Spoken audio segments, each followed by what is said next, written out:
The creators of Life is Strange bring us their new adventure, which features everything they've spoiled us with in the past: an emotional story, challenging decisions, and supernatural elements. My name is Catalina, and this is our video review for Tell Me Why, Episode 1.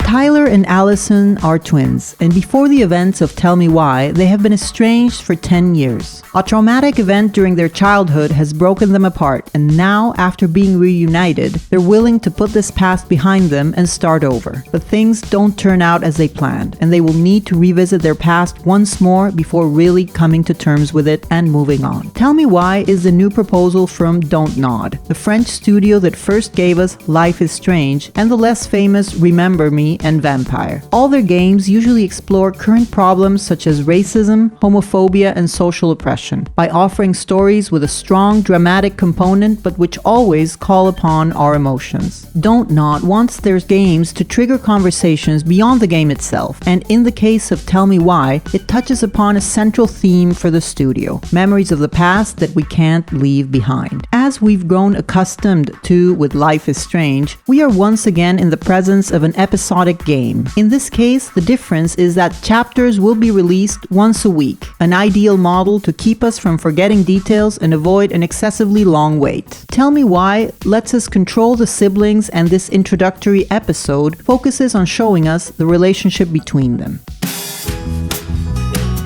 The adventure begins with Allison picking up Tyler from Fireweed, a juvenile facility for teenagers where he spent the last years of his life. The reunion after 10 years is the first emotional stop of the episode, perfectly setting the tone for the chapter. Both of them return to the house where they spent their childhood, and nostalgia kicks in right away. Don't Nod always seeks to create scenarios where we have a lot to interact with. We know the characters not only because of the events of the story, but also because of the dialogues or optional comments. In Tell Me Why, Allison and Tyler are conversing all the time, either conventionally or through a psychic connection they have. This is where the supernatural elements start appearing. Whereas the first Life is Strange featured the mechanic of going back in time, which made the puzzles and decisions all the more engulfing, in Tell Me Why, the central duo have the ability to literally relive memories with a sort of sixth sense that allows them to see past events in front of their eyes exactly as they happen. Things become more challenging when Tyler remembers one thing and Allison another. In Tell Me Why, then, not only will we make decisions in conversations. When we relive a memory, we can choose whether it's Tyler's or Allison's version we believe.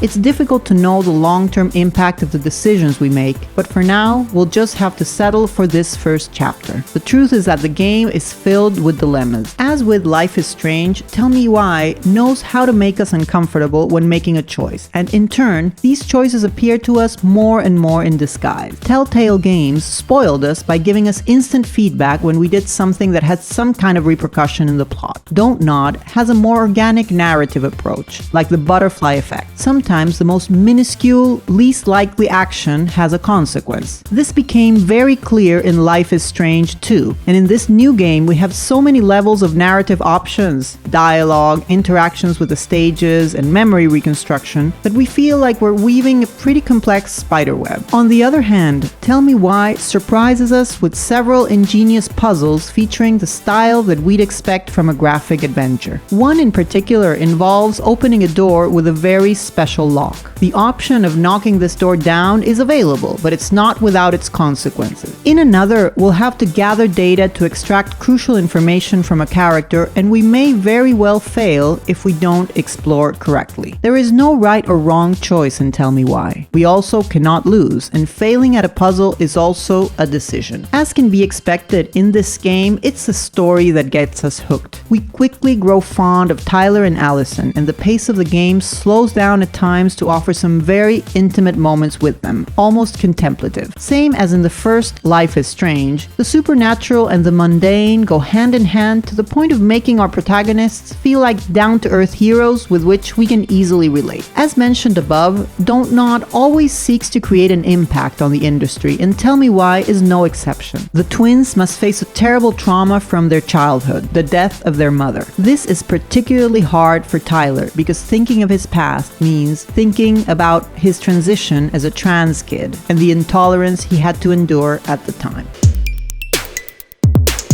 It's difficult to find video games with trans people as the main characters, and even harder to find one like Tell Me Why, where we see the challenges that trans kids have to face in their daily lives. But Tyler is not just defined by these things, and he's no archetype. Tell Me Why has no weaknesses per se, but also doesn't really distinguish itself from the previous game of the studio. The Don't Nod formula is starting to feel a bit too familiar, as happened to Telltale before, although not to the point of growing tired of it. The focus on puzzles and the memory mechanics set it sufficiently apart from the linear nature of Life is Strange 2. The technical design is certainly a home run. The creators chose a photorealistic style for the stages, and the Alaskan landscapes are particularly striking. The characters are depicted in full detail, especially their expressions, which is something vital in a game seeking to create an emotional impact. Tell Me Why starts on the right foot with a compelling, captivating episode featuring both time-stopping, intimate moments and conversations, as well as surprises and unexpected plot twists. One thing is sure, Don't Nod loves its characters, and that love is felt everywhere in the game. The most important thing for a first episode is to leave the players wanting more, and this is the case here. I'm already counting the days to see what other trouble Allison and Tyler will find themselves in. This is why it gets a score of 8.5. If you enjoyed the video, give it a thumbs up, subscribe to our channel, and don't forget to turn on notifications. Follow us on social media and visit www.malditosnerds.com to stay up to date with the latest video game news. Thanks for joining us, and see you next time.